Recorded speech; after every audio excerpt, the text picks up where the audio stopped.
Bueno, muchas gracias. Nada, encantado de estar aquí. Gracias por invitarme. Ya sabéis que siempre me encanta venir por aquí y gracias también a los que estáis conectando al seminario.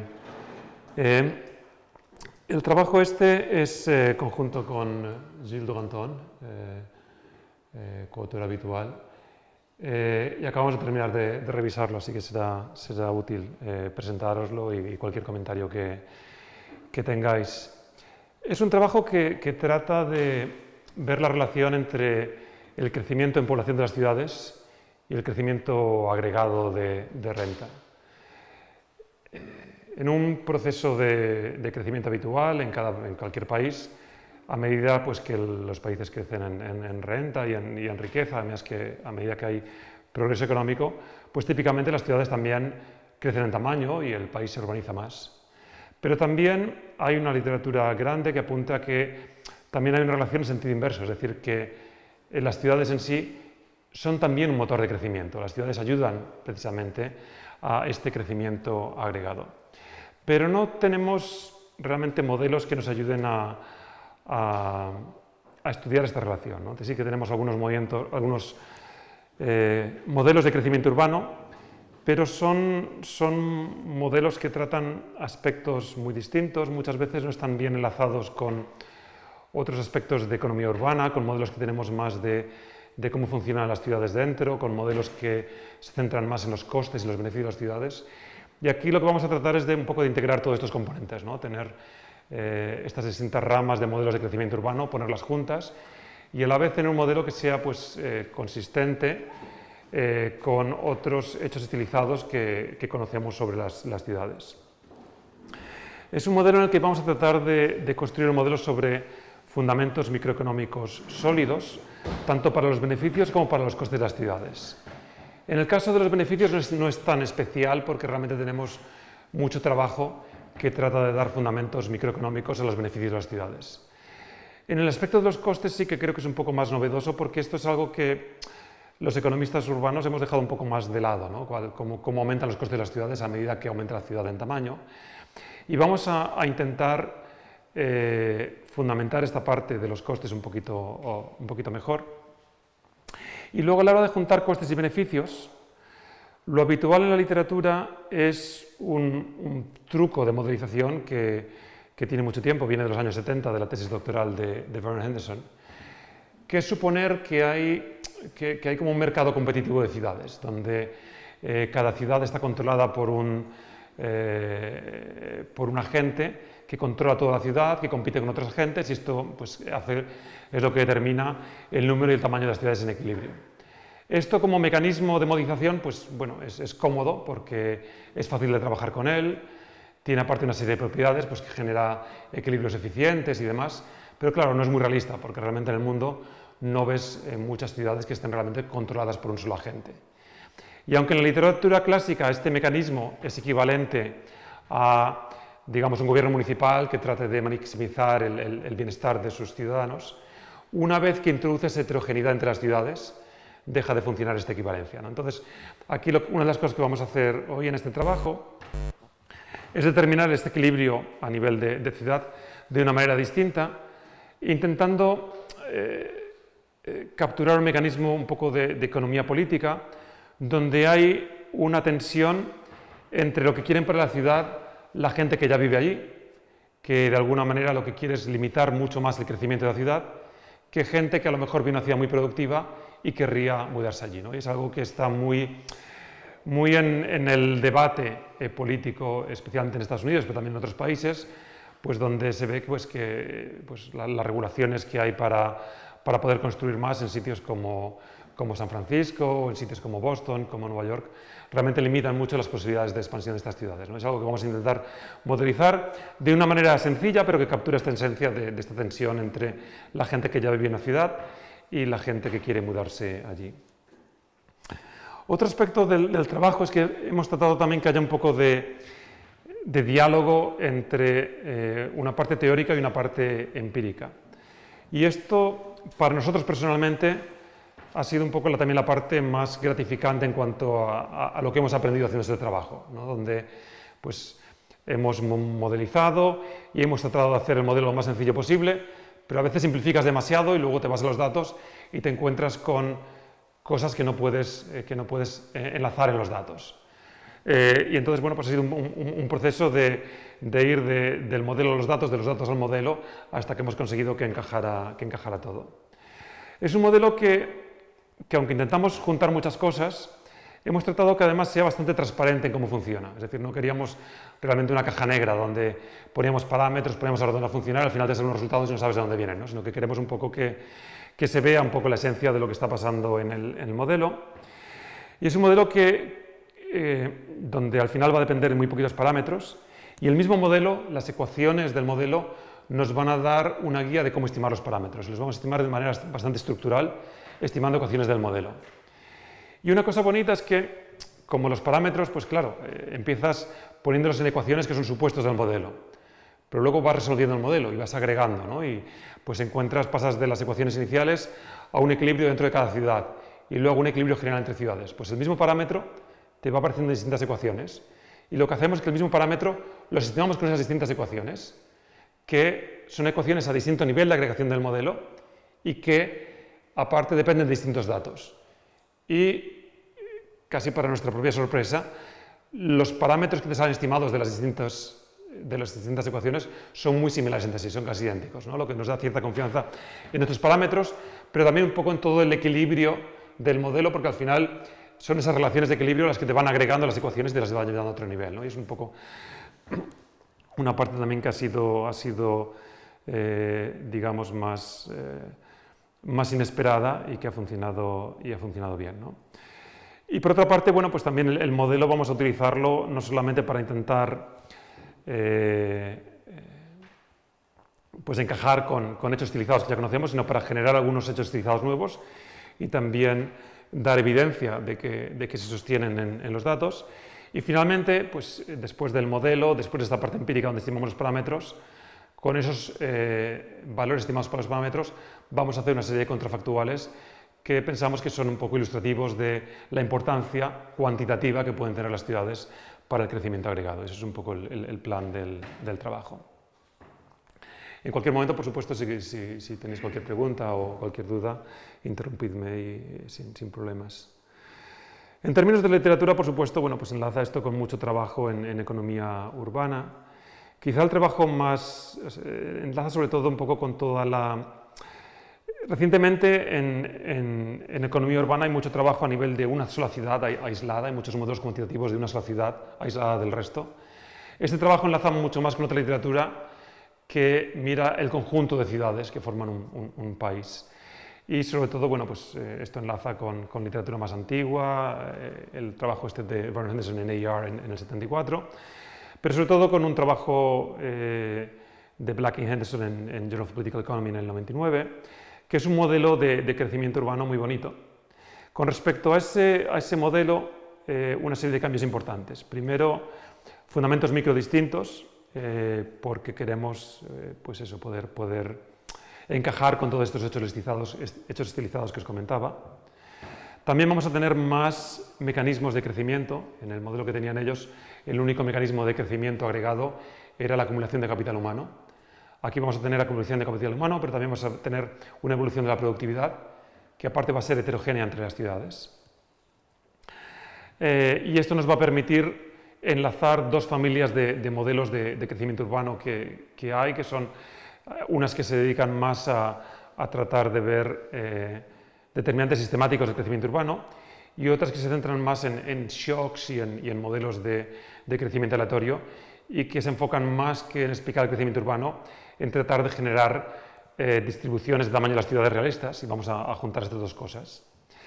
También vamos a incorporar heterogeneidad entre ciudades. Típicamente estos modelos de sistemas de ciudades tienen lugares que son simétricos entre sí.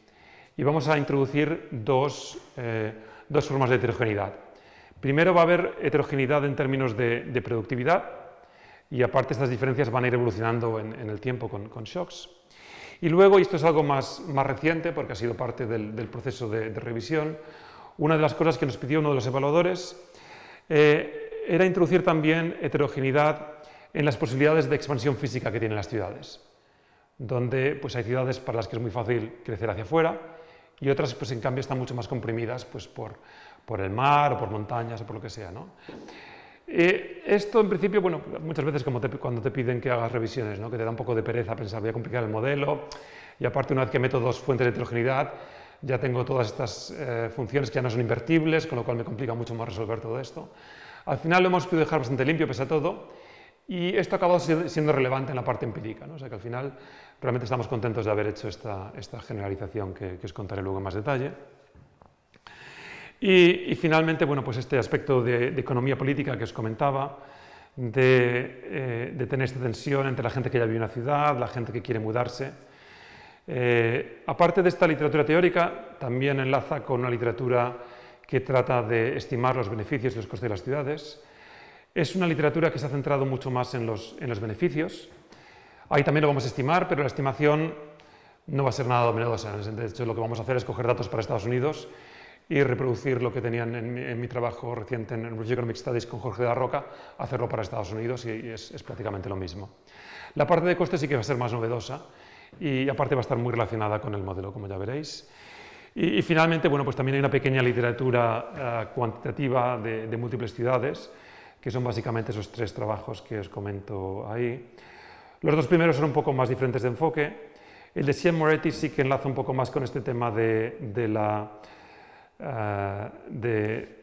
qué pasa cuando las ciudades más productivas no pueden crecer suficiente, y luego os comentaré un poco más de detalle cuál es la relación entre los trabajos.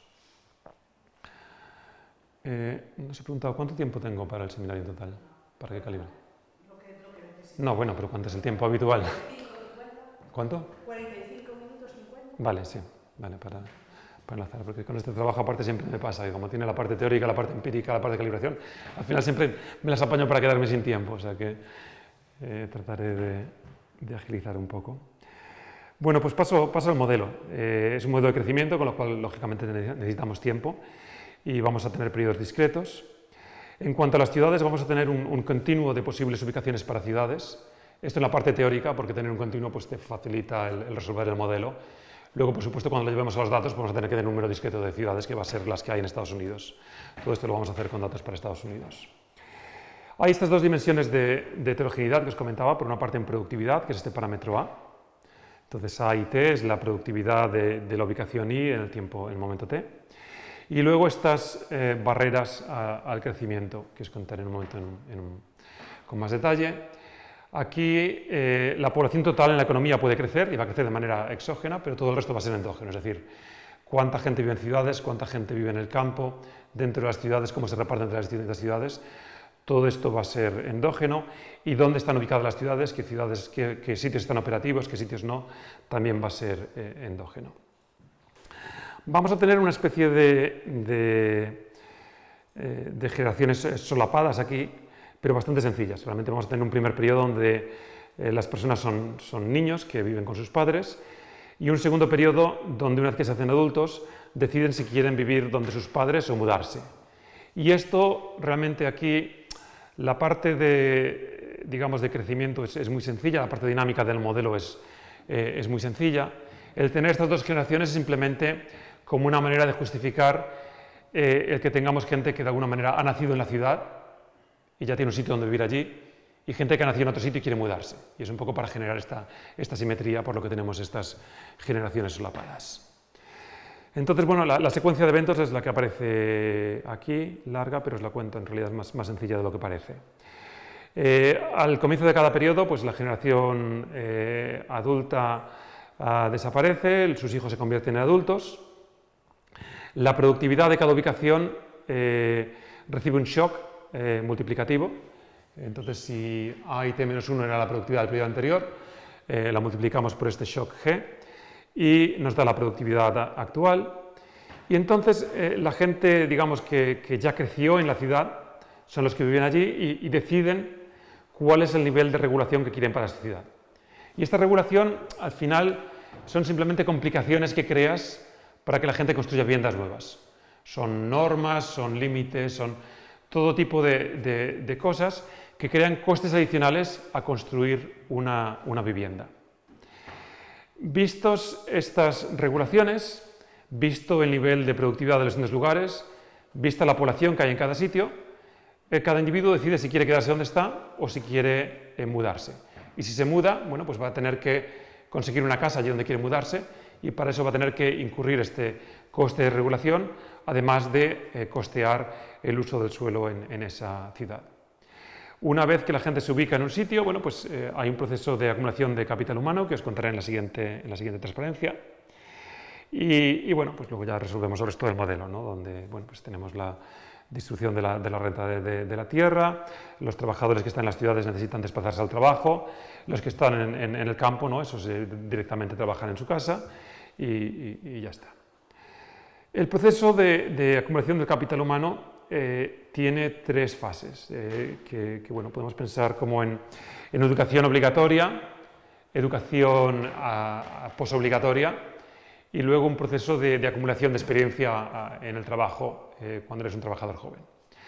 La educación obligatoria es igual para todos, la hacen cuando son niños y básicamente les da a cada generación el nivel de educación que tenía la generación anterior después de educación más avanzada. Es decir, que la secundaria de cada generación es como la universidad de la generación anterior, básicamente, ¿no?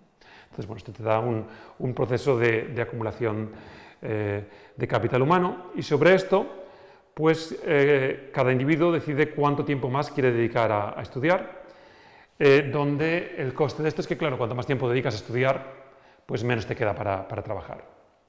Y finalmente, después de esto, bueno, pues empiezas a trabajar y hay un primer periodo breve de trabajo donde acumulas experiencia y consistente con literatura reciente, en concreto con este trabajo en Review Economic Studies con Jorge de Arroca, pero que bueno, que luego se ha replicado para por lo menos una veintena de países y funciona muy parecido.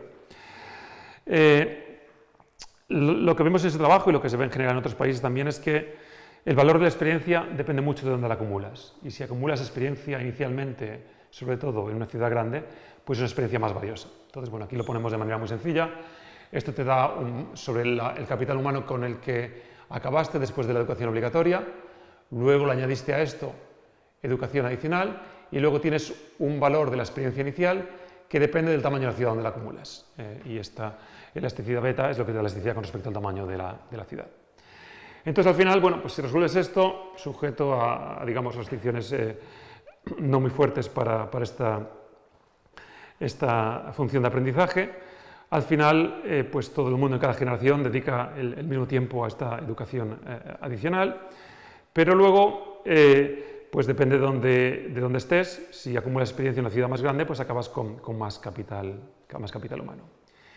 Y de ahí pasamos a digamos, la función de producción en cada ciudad, donde eso da de resultas esta ecuación para los ingresos individuales para cada trabajador en la ciudad y en el periodo T. No voy a contaros los fundamentos micro de esto en mucho detalle aquí, en lo que es en el papel en sí lo tenemos desarrollado con detalle. Aquí esta función en el papel sale de un modelo donde hay emprendimiento en el que cuanta más capital humano tienes en una ubicación, más ideas surgen para nuevas empresas y hay ganancias de variedad, donde pues tener mucho capital humano local te genera mucho emprendimiento, genera mucha variedad de empresas y eso pues crea mayor producción agregada, ¿no? En realidad, los fundamentos micro que tengamos aquí podrían ser distintos, lo importante aquí es que tengamos estas economías de aglomeración que sabemos empíricamente son importantes, es decir, que realmente hay unas ganancias de productividad individual importantes, tanto a nivel de trabajador como a nivel de empresa, de estar en una ubicación más densa, en una ubicación con más gente alrededor. Entonces, ingresos individuales, esta row aquí simplemente viene de estos fundamentos micro de emprendimiento, dependen del nivel de productividad local, que es este parámetro A, que es donde va recibiendo los shocks, depende del nivel de capital humano, que tiene este exponente 1 más sigma, donde el sigma es estas externalidades de capital humano que hay a nivel de ciudad. Y luego tienes la población de la ciudad, y aquí tenemos este doble exponente, sigma más beta.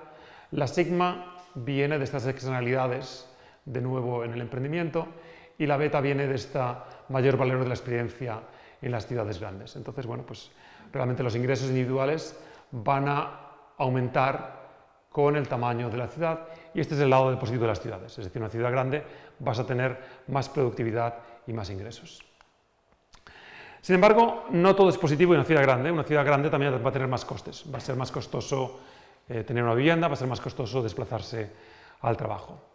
Para modelizar esto, lo que vamos a suponer es que cada ciudad vamos a tenerlas como ciudades lineales. Sería muy fácil extenderlo a ciudades en 2 dimensiones, siempre que mantenga simetría. Al final te aparecen un montón de pis y de exponentes de 1 medio y 3 medios por todas partes. Es más fácil dejarlo en lineal, ¿no? Entonces, tenemos una ciudad que se extiende en la recta real. Es solamente un segmento de longitud endógena en esta recta está construido en un periodo determinado. Y vamos a capturar esta heterogeneidad que os comentaba en el potencial de las ciudades para expandirse geográficamente, suponiendo que de cada unidad de terreno básico no puedes construir en toda esa unidad, sino que hay partes pues, que donde puedes construir y partes pues, que tienen agua o que tienen mucha pendiente donde no puedes construir y que no son aprovechables. De manera que la parte que puedes aprovechar es 1 dividido por z, de manera que cuanto más grande sea z, menos puedes aprovechar, ¿vale? Y esto bueno, pues tiene su justificación. Esto, como os comentaba, es algo que hemos introducido en la revisión, y como luego aparte queremos incorporarlo en los datos, yendo a buscar datos de esto, yendo a construir medidas para cada ciudad, pues nos ha sorprendido lo relevante que es en el caso de Estados Unidos, ¿no? Esto que veis aquí, pues esto es Los Ángeles, esto es San Diego, esto es Las Vegas.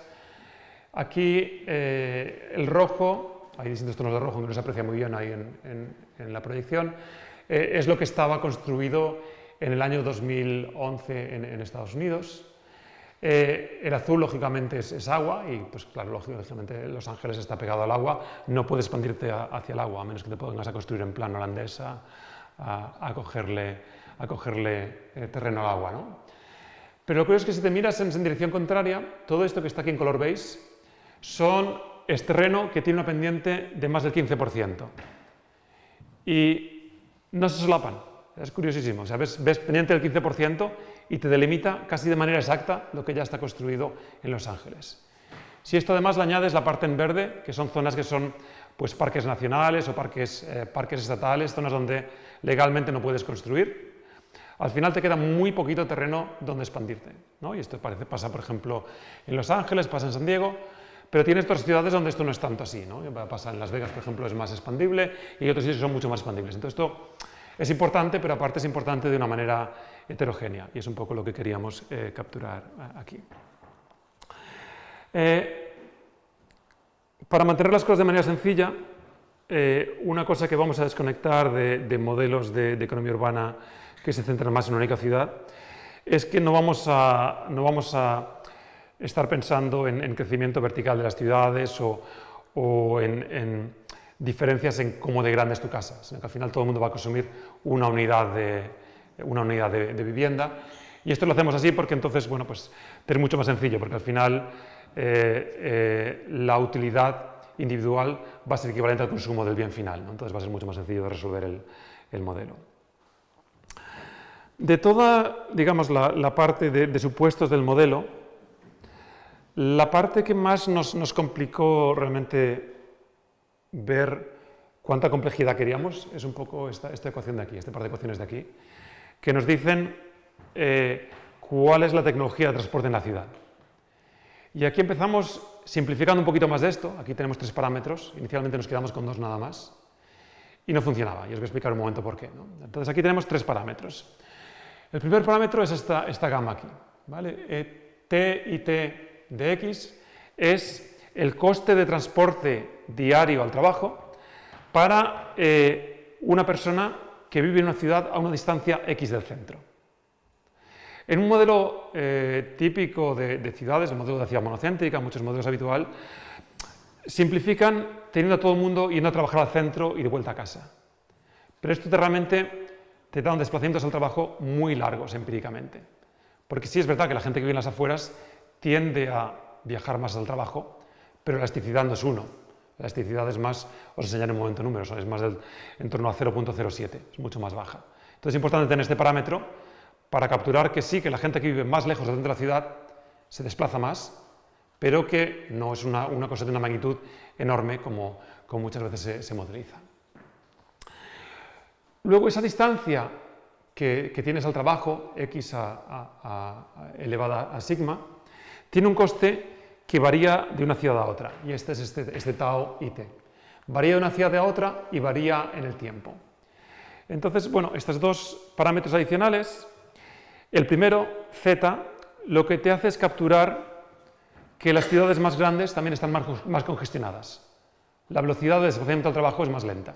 Y esto es importante, si quieres realmente capturar un poco diferentes ciudades grandes y pequeñas y todos los ejercicios que vamos a hacer de contrafactuales, de qué pensar si metes a más gente en las ciudades grandes. Bueno, pues parte de lo que va a pasar es que sí, metes más gente en las ciudades grandes, hay más productividad, más economías de aglomeración, pero también la ciudad se va a congestionar. Y esto es importante capturarlo en el modelo. Y el último parámetro que metimos, y no estaba ahí inicialmente, es esta tau t. Esta tau t lo que hace es permitir que el coste de, digamos, que esta congestión te ajusta el tiempo que necesitas para el trabajo, pero el coste que tiene ese tiempo permitimos que cambie en el tiempo. Y esto es importante, porque cuando no teníamos este parámetro, ¿qué pasaba? Bueno, pues que si tienes un modelo estático, no pasa nada. Si tienes un modelo donde te importa la parte cualitativa, pero no la parte cuantitativa, tampoco pasa nada. Pero un modelo donde te importa también la parte cuantitativa, las ciudades crecían demasiado. Crecían como un orden de magnitud más de lo que crecen en realidad para el mismo crecimiento de renta. ¿Por qué? Porque cuando la gente se vuelve más rica, a medida que crece la economía, si no le da más valor a su tiempo, desplazar el trabajo mucho tiempo cada vez va a ser menos y menos relevante. Con lo cual, realmente las ciudades crecen demasiado. Entonces es importante capturar que realmente hay una elasticidad del valor del tiempo que dedicas al transporte con respecto a la renta, que es muy cercana a 1. Y esto es lo que va a capturar este parámetro. Y es importante, ya digo, sobre todo para la parte cualitativa del modelo.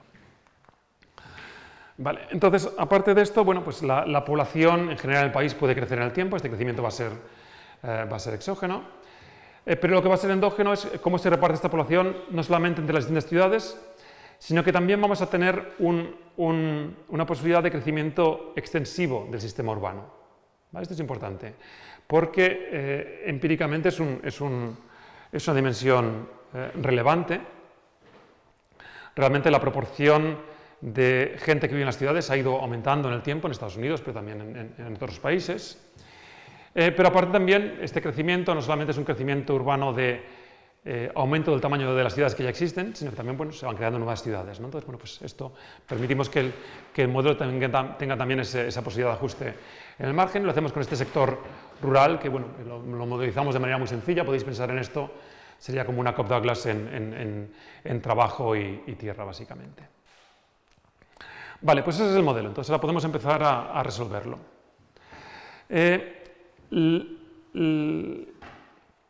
El primer resultado es un resultado que no es nada nuevo, es un resultado que es uno de los resultados más antiguos y más básicos de economía urbana, es lo que se llama la condición de Alonso-Muth, que lo que te dice es que dentro de una misma ciudad, como a medida que te alejas del centro vas a tener unos costes de desplazamiento del trabajo mayores, pues las ubicaciones más céntricas son más valiosas.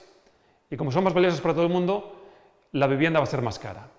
¿Vale? Pero esto no es solamente, digamos, una predicción cualitativa, sino que hay una predicción cuantitativa aquí importante. Y es que la predicción es que en el margen, el aumento marginal de costes de transporte a medida que te alejas del centro debería de verse exactamente compensado por una disminución marginal del coste de la vivienda. Esto ya digo que es un resultado que está en la literatura. Curiosamente es algo que no hemos visto empíricamente en ningún sitio comprobado. Entonces, parte de lo que vamos a hacer hoy aquí es cuando estimemos este parámetro sigma, bueno, pues tenemos aquí dos expresiones. Tenemos una que nos dice que si te fijas en cuánto se desplaza la gente al trabajo, esta sigma es la elasticidad de esa distancia con respecto a donde vives en la ciudad, pero en equilibrio esto también debería verse reflejado en el mercado de vivienda. Entonces, si te fijas en variaciones de precio dentro de la misma ciudad, la elasticidad con respecto a la distancia debería ser la misma. ¿Vale? Y esto es lo que vamos a ver luego también empíricamente. Bien, entonces, visto eso, al final, bueno, pues lo que vas a tener es que, según donde vivas en la ciudad, el reparto de tu coste de vivir en la ciudad entre vivienda y desplazamiento de trabajo va a ser distinto. Si vives céntrico, pues poco desplazamiento de trabajo, vivienda cara. Si vives a las afueras, mucho desplazamiento de trabajo, vivienda barata. Pero la suma va a ser igual para todo el mundo. Y es este componente que tenéis aquí, que es el coste de vivir en la ciudad. ¿Vale? Y este coste de vivir en la ciudad va a depender del tamaño de la ciudad, de la población, con este exponente gamma más zeta. La gamma, acordaros, es esta necesidad de mayor desplazamiento del trabajo a medida que estás en las afueras. Lógicamente, cuando la ciudad crece en tamaño, la persona típica está más lejos del centro, con lo cual aumentan las necesidades medias de desplazamiento del trabajo. Y la z viene de este coste de congestión. Entonces, es la parte negativa de una ciudad más grande.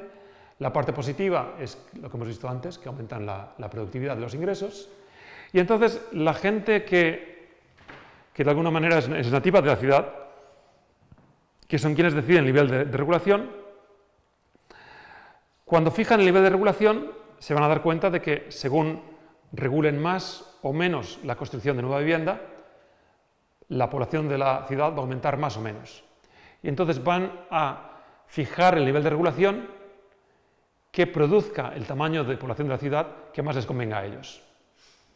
Y ese va a ser el tamaño de ciudad que resuelva, digamos, este programa de aquí, que es maximizar su nivel de consumo. Entonces, indirectamente, a través de la regulación, están eligiendo el tamaño de la ciudad. ¿Vale? Si representamos eso, pues va a ser un gráfico como este. Aquí tenéis dos posibles ubicaciones para una ciudad, la 1 y la 2. Son iguales en todos los sentidos, salvo que la 1 es una ubicación más productiva que la 2. Entonces, bueno, pues a medida que aumenta el tamaño de la ciudad, inicialmente van a dominar las mayores economías de aglomeración, pero eventualmente la congestión va a empezar a dominar. ¿Vale? Que sea esta forma viene simplemente de esta condición de segundo orden, que veremos luego que se cumple empíricamente. Y eso lo que significa es que hay este punto, que es donde el nivel de consumo de los habitantes nativos de la ciudad va a ser más alto. Este nivel de consumo es el nivel de consumo que tienen los habitantes de las zonas rurales y los habitantes recién llegados a otras ciudades, y lo que van a hacer los nativos de la ciudad 1 es fijar un nivel de regulación que sea justo a esta altura, de manera que ellos van a alcanzar el nivel máximo de consumo y van a mantener para ese nivel de población que les da ese nivel máximo de consumo al inmigrante marginal indiferente entre mudarse a esta ciudad, vivir en cualquier otra ciudad o vivir en una zona rural. En la ciudad 2 sería exactamente lo mismo, solamente que el tamaño óptimo desde el punto de vista local es más pequeño, y eso lo consiguen con este nivel de regulación más bajo. ¿Vale? Entonces, bueno, pues si resuelves esto te da esta ecuación para el tamaño de equilibrio de cada ciudad. Entonces, bueno, este tamaño de ciudad, lógicamente, como lo determinan los nativos, lo que llamamos los incumbents en el modelo, pues es óptimo para ellos, pero no necesariamente es óptimo desde el punto de vista social, porque un planificador social, pues en principio querría meter un poco más de gente en las ciudades más grandes. Esto perjudicaría a los que ya están allí, pero beneficiaría suficiente a los que vienen nuevos, que habría ganancias agregadas, ¿no? Entonces veremos luego un poco también cuantificar cuál es el potencial de ganancias de relajar este tipo de regulación. Aquí si nos fijamos en el nivel de consumo que alcanzan en equilibrio estos nativos de la ciudad, lo que vemos es que este nivel de consumo va a ser proporcional al precio de la vivienda en el centro de la ciudad. Es decir, que el precio de la vivienda en el centro de la ciudad de alguna manera va a ser un estadístico que te captura cuál es el valor de esa ciudad, cómo de atractiva es la ciudad. ¿Vale? Y tratando de maximizar el consumo, de alguna manera, indirectamente lo que están haciendo los nativos de la ciudad es maximizar el valor de su vivienda.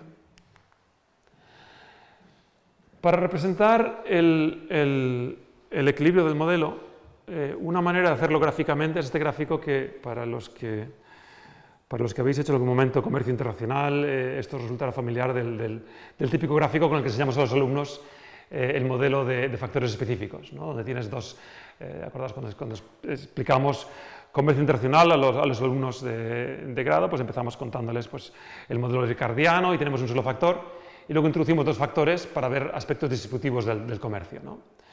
Y lo hacemos típicamente pues, con un factor que podemos mover entre los sectores, que es el trabajo. Bueno, pues aquí igual tenemos población y dos sectores, el sector urbano y el sector rural. El sector rural, pues como sería un modelo de factores específicos típicos, simplemente es esta función de producción que os he puesto antes. Y aquí representamos la población del sector rural, la medimos de derecha a izquierda, la del sector urbano de izquierda a derecha, y la distancia entre los ejes es la población total, de manera que esto nos da un reparto de población entre los dos sectores.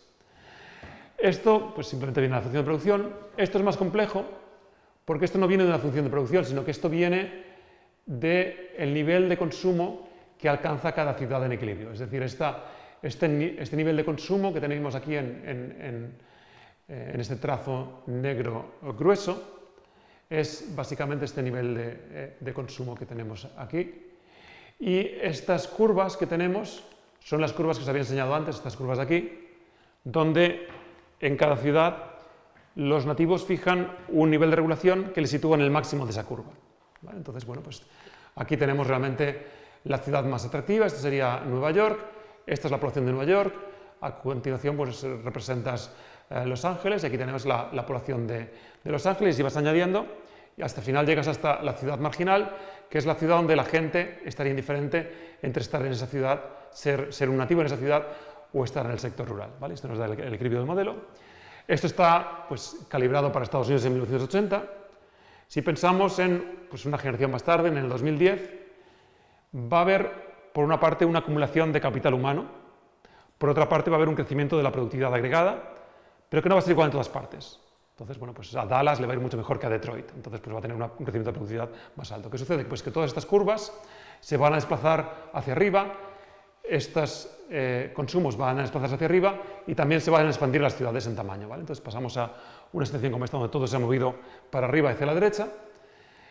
También la distancia entre ejes ha cambiado porque la población total de Estados Unidos ha cambiado, pero casi toda se ha ido a ciudades y solamente una pequeña parte se ha ido hacia el sector rural, y este nos da el nuevo equilibrio del reparto de población entre las ciudades del sector rural y las nuevas reparto entre ciudades, donde ahora, bueno, pues sigue teniendo la misma forma, pero ha cambiado de orden. Entonces, bueno, pues ahora, por ejemplo, Detroit se ha ido para abajo en relación a otras ciudades y cosas de ese tipo, ¿no? Vale. Bueno, pues es un poco cómo funciona el modelo. Ahora, varias cosas que podemos hacer con esto. Primero, podemos estudiar el crecimiento en este modelo. Os comentaba antes que en los modelos de crecimiento urbano hay dos grandes familias. Una que se dedica más a ver determinantes más sistemáticos del crecimiento urbano, como puede ser el crecimiento de productividad, la acumulación de capital humano, y otros modelos que modelizan más el crecimiento urbano como la agregación de shocks y que tratan más de simplemente producir distribuciones de tamaño de las ciudades que sean realistas desde el punto de vista empírico, pero son cosas que son difíciles de juntar. Aquí este modelo, a pesar de que tiene pues, estos determinantes sistemáticos como crecimiento de productividad, acumulación de capital humano, también la evolución de la tecnología de transporte, vamos a tener una distribución de tamaño de las ciudades que va a ser realista y que se va a asemejar a lo que la gente ha venido a llamar una distribución de SIPS, ¿no? Donde al final es bueno, pues que la distribución de tamaños de población de las ciudades se aproxima bastante bien por una distribución de Pareto con un exponente cercano a 1, ¿no? Entonces, bueno, pues esto funciona aquí. En principio podría parecer no muy sorprendente que funcione aquí, bueno, porque tenemos estos shocks y muchos de estos modelos con shocks generan ese tipo de distribución, pero aquí hay dos aspectos que complican esto. El primer aspecto es que la mayor parte de estos modelos de crecimiento aleatorio no tienen aglomeración y congestión urbana, y esto típicamente es porque te complica mucho el modelo. Aquí lo introducimos y no nos evita que tengamos esta distribución realista del tamaño de las ciudades, porque, aunque hay aglomeración y congestión, en equilibrio estamos en el punto donde se compensan exactamente uno con otra. Es decir, que aunque a nivel de cada ciudad tengas esta forma de beneficios y costes, a nivel agregado es como si las ciudades estuvieran operando a rendimientos constantes, ¿vale? Entonces, al final esto sigue funcionando. La segunda complicación es que tenemos estos determinantes sistemáticos de crecimiento de tamaño de las ciudades,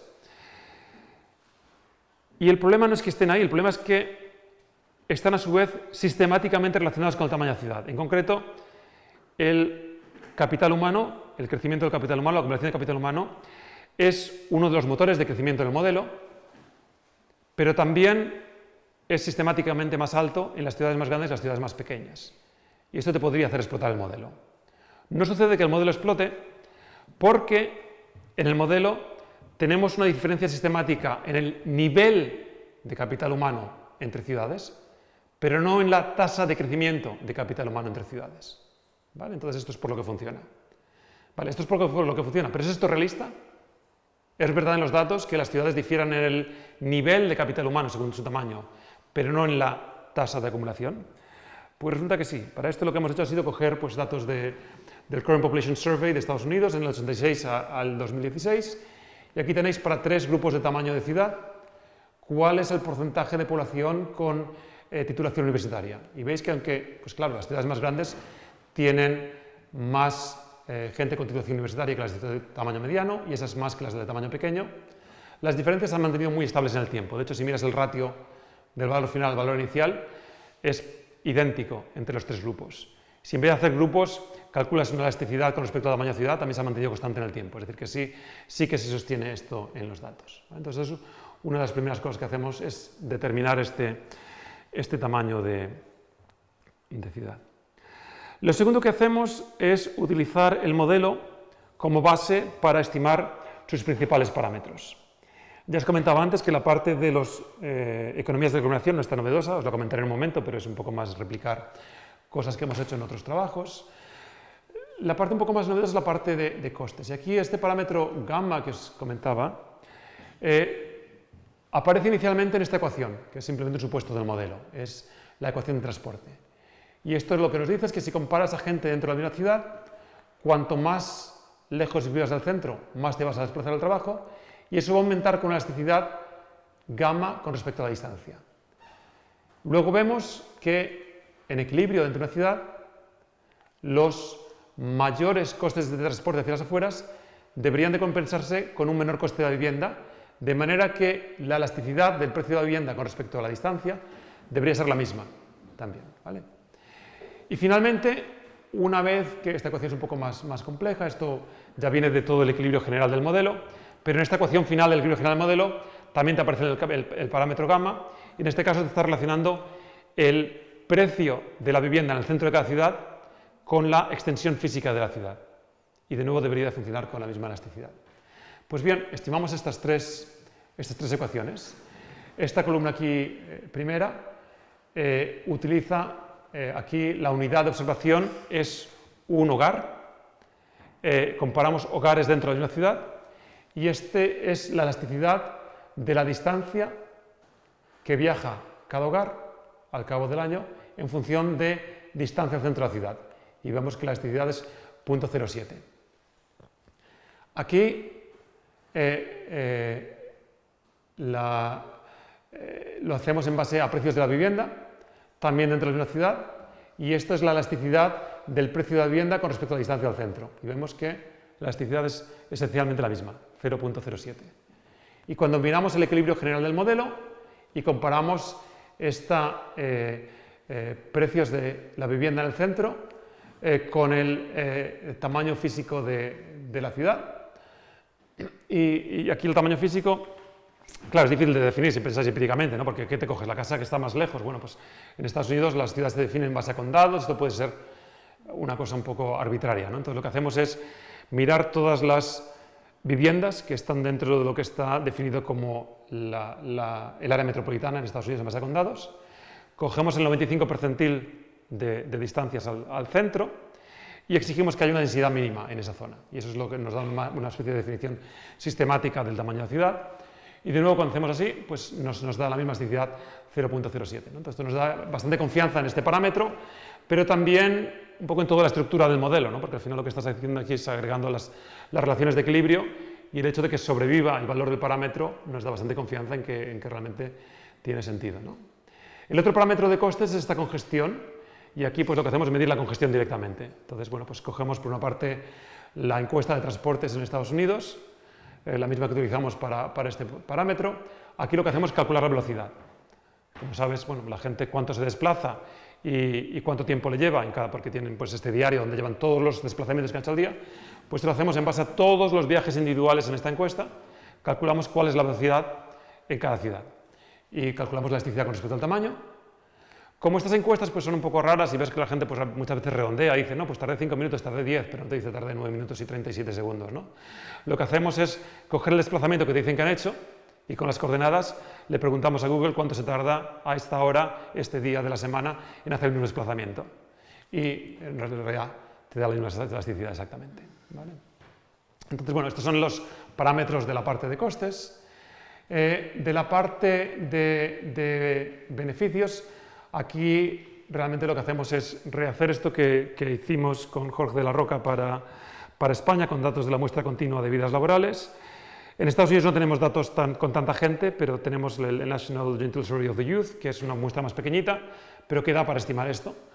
Entonces aquí lo que hacemos es hacer una regresión de ingresos a nivel individual, teniendo en cuenta el tamaño de la ciudad, pero también permitiendo esto que os comentaba antes, que encontramos que empíricamente es importante, y es que la experiencia es más valiosa en una ciudad más grande que en una ciudad más pequeña. Y esto funciona en España, funciona en Estados Unidos, ¿no? Y los gráficos de hecho son muy parecidos. Esto nos da estas estimaciones para beta y para sigma y para beta.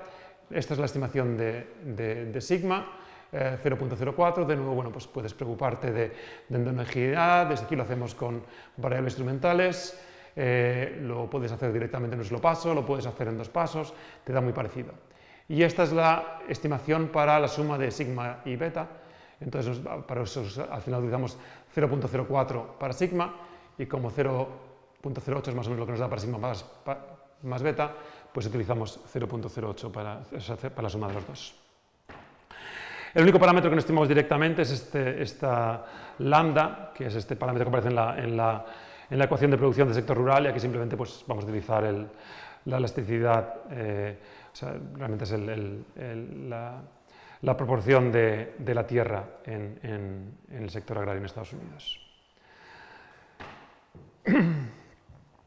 Vale. ¿Qué trato de terminar en punto, más o menos así? ¿O menos? Vale, 2 cosas más que os quiero contar nada más, ¿vale? La primera es, hemos montado este modelo con estos nativos de la ciudad, esta gente que viene nueva, esta tensión entre ellos y esta regulación endógena, ¿vale? Esto cambia algunas cosas con respecto al modelo clásico. Hay muchas cosas que son comunes, o sea, si te pones a pensar en cosas de este modelo, bueno, pues como muchos modelos urbanos, pues predice que la vivienda va a ser más cara en el centro en ciudades más grandes, que las ciudades más grandes también van a ser más grandes no solamente en población, sino en extensión, que vas a tener un precio de vivienda que cae con distancia al centro. Todo esto es común a otros modelos. Lo que es novedoso aquí es que en un modelo típico urbano, aunque la vivienda del centro sea más cara, en el límite de la ciudad, en las afueras, se te va a igualar.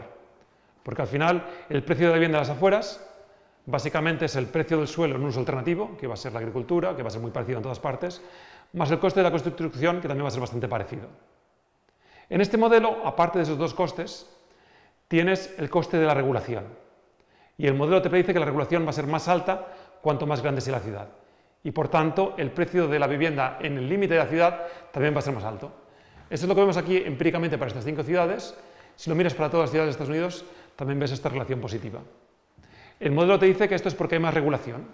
Y si te coges una medida de regulación, por ejemplo, la mejor medida que tenemos seguramente es esta encuesta hecha para distintas jurisdicciones en Estados Unidos, este Wharton Index, vemos que efectivamente hay más regulación sistemáticamente en ciudades más grandes. Y esto, el modelo te dice que esto depende de esto, también depende de cómo de fácil sea expandir una ciudad geográficamente, porque bueno, pues esto va a generar una cierta complementariedad, porque en una ciudad donde hay más restricciones geográficas, el mismo aumento de tamaño de población te va a generar más costes para los demás. Y los que ya están allí van a tenerlo en cuenta intentando limitar esto más con más regulación, ¿vale? Esto también te aparece en los datos. Finalmente, el modelo te dice, bueno, pues esto va a tener una implicación te va a crear un salto entre lo que te costaría realmente una vivienda en cuanto a suelo más construcción y lo que realmente cuesta en el mercado. Hacer esto empíricamente no es fácil porque, claro, no te puedes coger el precio que pagó el constructor por el suelo, porque es un suelo donde puedes construir, y hay otro suelo al lado donde a lo mejor no puedes construir, y el precio del suelo donde construyes ya incorpora el valor de esa regulación, ¿vale? Entonces lo que hacemos es mirar en las afueras de la ciudad, cerca de sitios que ya están construidos, pero que están todavía sin construir, cogemos parcelas de suelo agrícola y miramos cuánto cuesta esa parcela. A esa parcela le añadimos un coste de construcción que también lo hacemos en base a una empresa que da software para hacer estimaciones de coste a los constructores. Hacemos una construcción a nivel de cada ciudad y con eso estimamos cuánto te costaría reemplazar una ciudad, o sea, una vivienda en las afueras de cada ciudad. Lo comparamos con el coste y vemos, pues mira, llega a haber sitios como San Francisco, San Diego, donde te cuesta medio millón más una casa de lo que realmente te costaría reemplazarla en cuanto a suelo más construcción, ¿vale? Última cosa que hacemos con esto. Estos parámetros que hemos estimado los vamos a enchufar en el modelo y vamos a hacer dos cosas. La primera va a ser preguntar qué pasaría si relajáramos esta regulación, ¿vale? En concreto, el ejercicio que vamos a hacer es, vamos a coger 7 ciudades grandes en Estados Unidos, con población de más de 3 millones. Vamos a coger todas las ciudades que tienen este salto entre coste de reemplazo de la vivienda y el precio de la vivienda. Vamos a mirar que sea más de $200.000. Esto nos da estas 7 ciudades: Nueva York, Los Ángeles, San Francisco, Washington, Boston, San Diego y Seattle. Y vamos a hacer que estas ciudades tengan menos regulación, suficiente como para que pasen a estar, esas ciudades más o menos están en la mediana de cuánto se construyen. Vamos a hacer que pasen al 75 percentil de construcción, ¿vale? ¿Esto qué supone? Bueno, pues supone, si pensamos en el periodo del 80 al 2010, en estos 30 años, realmente si Nueva York hubiera relajado su regulación para situarse en el 75 percentil de permisos de construcción, hubiera dado casi 3 veces más permisos de construcción que dio. Y aquí, bueno, pues veis el aumento porcentual que supone cada ciudad. Seattle es el único que ya estaba por ahí, todas las demás supondrían un aumento sustancial. Esto hubiera permitido a más gente vivir en estas ciudades especialmente productivas, pues la población de Nueva York hubiera pasado de 20 a 27 millones, en Los Ángeles de 17 a 23, San Francisco de 7 a 9, y esto, bueno, pues por una parte hubiera generado economías de aglomeración, hubiera aumentado el nivel de producción en estas ciudades, pero claro, también hubiera generado costes, y a la gente que ya está allí le hubiera supuesto una cierta pérdida. Pero una pérdida pequeña, porque como están operando en el margen donde estas cosas igualan, pues vemos que hay una pequeña pérdida, pero es una pequeña realmente no muy grande. Y en cambio, para la gente que se hubiera podido morar ahí, hubiera habido una ganancia sustancial. Y al final, en términos netos, hubiera supuesto pues, un aumento en el consumo medio por persona en Estados Unidos de en torno a un 2% el hacer esta relajación de la regulación. El otro ejercicio que hacemos es ver un poco cuál es la importancia de las ciudades para el crecimiento agregado, pensando cómo hubiera sido si las ciudades no hubieran cambiado. Y esto lo hacemos de dos maneras. Lo hacemos primero con las ecuaciones del modelo directamente, haciendo que estos parámetros de aglomeración los vamos disminuyendo de valor hasta aproximarlos a cero. Y la segunda es hacer un contrafactual, decir, bueno, pues imaginaros que en Estados Unidos hubiera cambiado todo como ha cambiado en realidad, salvo las ciudades. Que las ciudades las congeláramos como eran en 1950. Ni creamos ciudades nuevas, ni permitimos que las ciudades crezcan.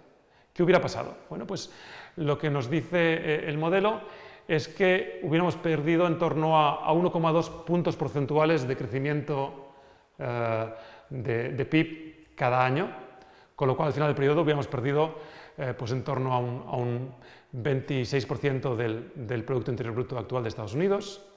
Esto, por supuesto, en parte viene de que es ineficiente tener las ciudades tan pequeñas cuando la economía está creciendo, pero en parte es aún más ineficiente en un contexto como el americano donde está creciendo la población y si no las puedes meter en ciudades tienes que meterlas en el campo y eso sí que es súper ineficiente. Entonces este segundo componente lo desconectamos también. Probamos, bueno, ¿qué pasaría si hubiera pasado lo mismo pero sin el crecimiento poblacional?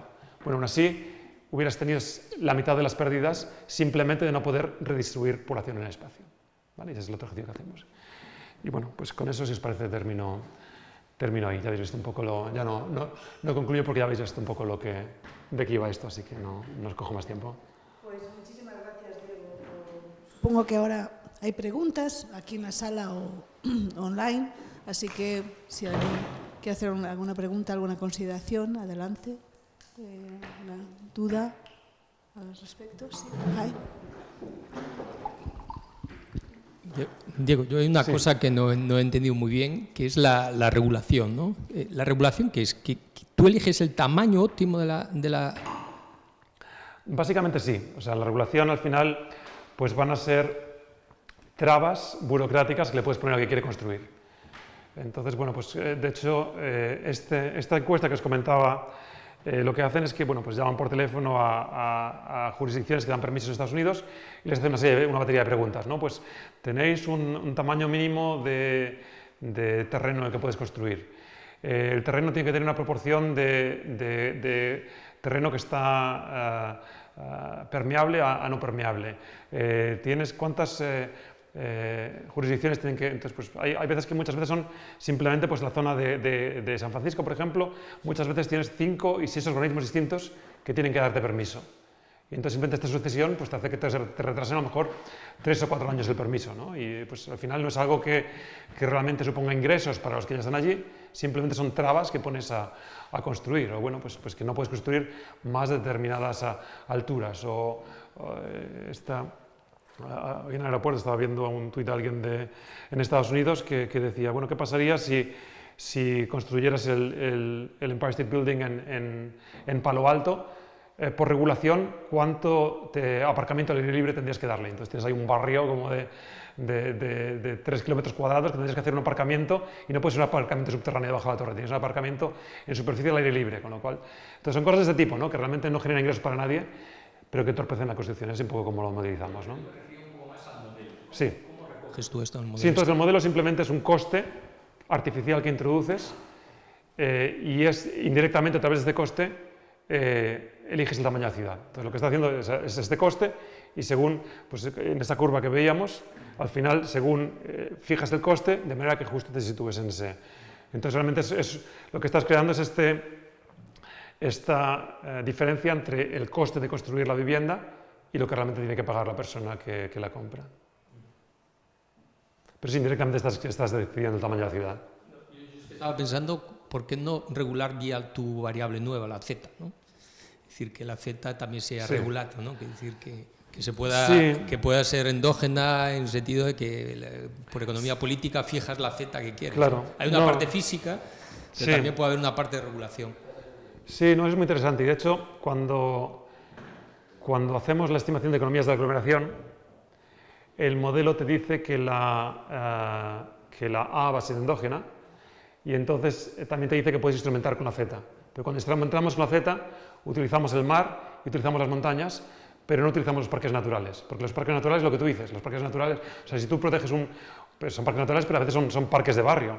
Entonces, si tú dices que este parque no se va a poder construir nunca, pues en parte también es una forma de afectar eso mismo. Entonces, tienes toda la razón y de hecho por eso no lo utilizamos como instrumentos aparte. Está en la Z, pero no está en la parte que consideramos exógena. Sí. Más preguntas aquí, yo tengo una, pero... Y hay aquí en el chat también una persona que quiere... ¿Preguntas por aquí? ¿Más? ¿Alguna otra pregunta?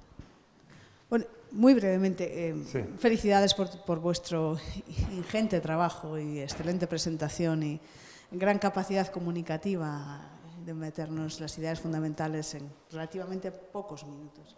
Te quería preguntar otra cosa más. Me encantó tu modelo, pero eché de menos los environmental impacts. Es decir, el transportation cost, genial, clavado, todo. Sí. Pero claro, también hay una relación inversa entre environmental quality, viviendo en el centro de determinadas ciudades y viviendo en zonas menos pobladas, ¿no? Y generalmente es una relación inversa. Menos poblada, mejor calidad ambiental, más poblado, especialmente, bueno, pues que por eso que también capturas a lo mejor parte de eso debido a determinada regulación ambiental que se está imponiendo en los centros de las ciudades y límites al transporte. ¿Tú cómo ves esto? ¿Cómo lo introducirías o piensas que no es tan, no sé? Es una idea. No, eso sí que me parece importante. Hay muchos aspectos para esto, ¿no? Porque por una parte la congestión aquí simplemente es una congestión en términos de tiempo, pero lógicamente la congestión también te va a generar contaminación y también es un coste que aquí no está incorporado, ¿no? Esta expansión física de las ciudades, pues también en la medida en la que se va metiendo en espacios naturales, pues también es un coste medioambiental de un tipo distinto, pero que también es relevante, ¿no? Y luego, pues también lo que estábamos comentando hace un momento, de que la ciudad sea endógena, ¿no? En realidad, pues si tú tiendes a hacer como estas cosas que comentamos también hace un momento para Palo Alto, tiendes a hacer una construcción dispersa, al final cuando tienes que dar alcantarillado, cuando tienes que dar suministro de agua, también estás incurriendo unos costes adicionales grandes de tener que tener toda esta red de una manera que va a ser más costosa por vivienda, ¿no? Y al final esto también tiene un coste social importante. Entonces, sí, no está aquí, pero tiene razón que es una parte relevante y una parte que se empieza a trabajar un poco, pero sigue habiendo poco trabajo y aparte que es una parte compleja, ¿no? Porque, bueno, pues por una parte lo que se empieza a ver, por ejemplo, los pocos trabajos que hay viendo, por ejemplo, temas de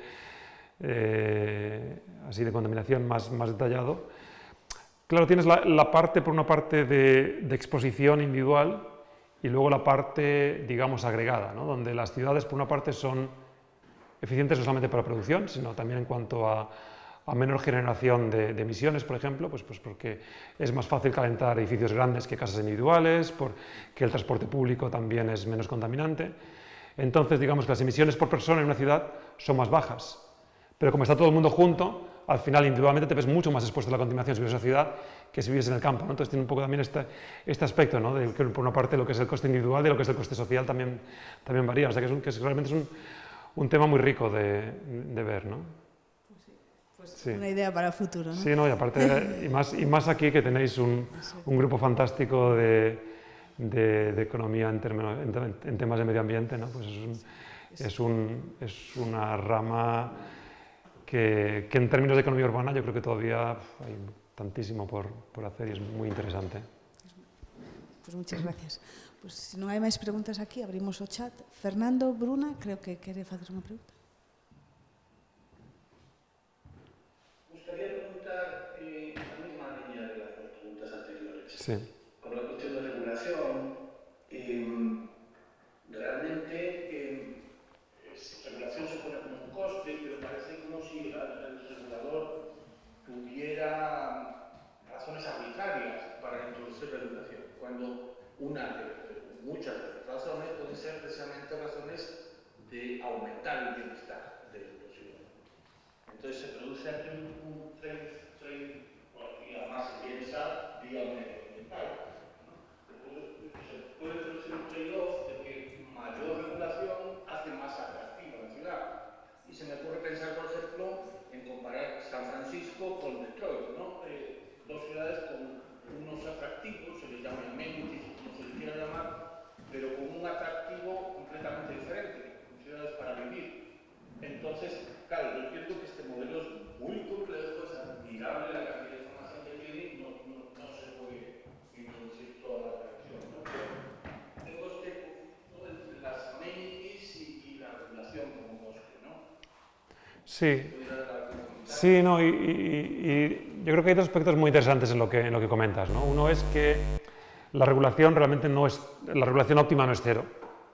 Es decir, que la regulación también cumple una función y pues hay pues desde proteger edificios históricos a tener en cuenta externalidades negativas y cruces entre usos y mezcla de usos, pero realmente las diferencias que ves entre ubicaciones son difíciles de justificar puramente en esos términos, ¿no? Pero en parte es un poco con esta motivación de lo que comentabas, por lo que no hemos querido hacer un ejercicio de decir, bueno, ¿qué pasaría si eliminas la regulación, ¿no? Porque, bueno, como os comentaba antes, no he tenido tiempo de hacer la comparativa, pero bueno, este trabajo reciente de C.A. Moretti va un poco en el sentido, ¿no? ¿De qué pasa si quitamos la regulación? Bueno, si quitas la regulación es que no sé qué ejercicio es ese, ¿no? Porque la quitas del todo y bueno, pues hay una parte de regulación que es inevitable.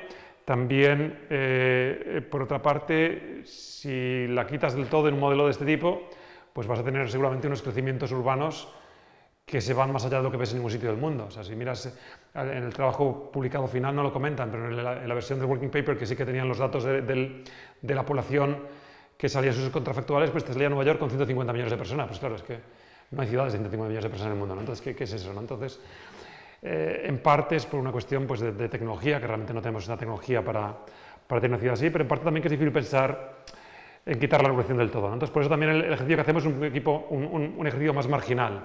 Es decir, bueno, pues vamos a hacer que los permisos por vivienda que ya existe pasen de la mediana al 75 percentil. Y bueno, pues es una cosa razonable que puedes pensar en términos no de quitar la regulación del todo, sino de disminuirla, ¿no? A la vez, bueno, pues eso, yo no sé, hablando con mi coautor, estábamos trabajando en esto un día en su casa y me decía, no, bueno, es que aquí no puedo poner ahora alicatar el suelo al lado de la piscina porque resulta que el porcentaje de superficie construida respecto al terreno no es suficiente. Es una casa en las afueras de Filadelfia, en un terreno que tiene un acre de extensión, que la casa ocupa un cachito pequeñito del terreno y no puede pavimentar porque resulta que es malo, no se sabe muy bien para qué, ¿no? Entonces, ¿qué pasa? Que claro, que las escuelas allí, pues tienes unas escuelas que están entre las 10 mejores de Estados Unidos, en el barrio de al lado, que es Filadelfia ciudad, tienes escuelas que están entre las 10 peores de Estados Unidos. Y tener estas regulaciones pues te hace que las casas mínimas tengan un tamaño enorme, que te cueste un par de millones comprarte una casa allí y que gracias a eso pues solamente la gente rica puede acceder al barrio, ¿no? Entonces, bueno, pues es cierto que podrías encontrar justificaciones objetivas para regulación, pero el nivel de regulación y los detalles de regulación que hay en muchas ciudades americanas realmente son excesivos para justificarlos así. Pero en todo caso, sí, o sea, tiene razón que hay una parte de la regulación que tiene sentido y que es importante. Y luego el otro aspecto interesante de lo que comentabas es el tema de los amenities, ¿no? Amenities que son endógenos un poco al tamaño de la ciudad. Y es una parte que nos hemos explorado aquí, pero sí que hay es un tema candente en literatura urbana y bueno, pues gente como Jesse Hanbury o como Milena Almagro están trabajando en estos temas y tienen modelos un poco pensando en amenities como algo endógeno que depende de la composición de los barrios, la composición de los barrios a la vez depende de los amenities que hay y se termina todo conjuntamente en equilibrio, ¿no? Pero un poco va más allá de lo que podemos hacer aquí, pero es un aspecto que también comentas y que es muy interesante. Pues muchas gracias por esta contestación tan útil. ¿Alguien más? ¿Algún otro comentario? ¿Alguna otra pregunta? No veo nada en el chat. Bueno, pues si no hay nada más, muchísimas gracias a todos y a todas. Un aplauso muy grande a Diego. Gracias.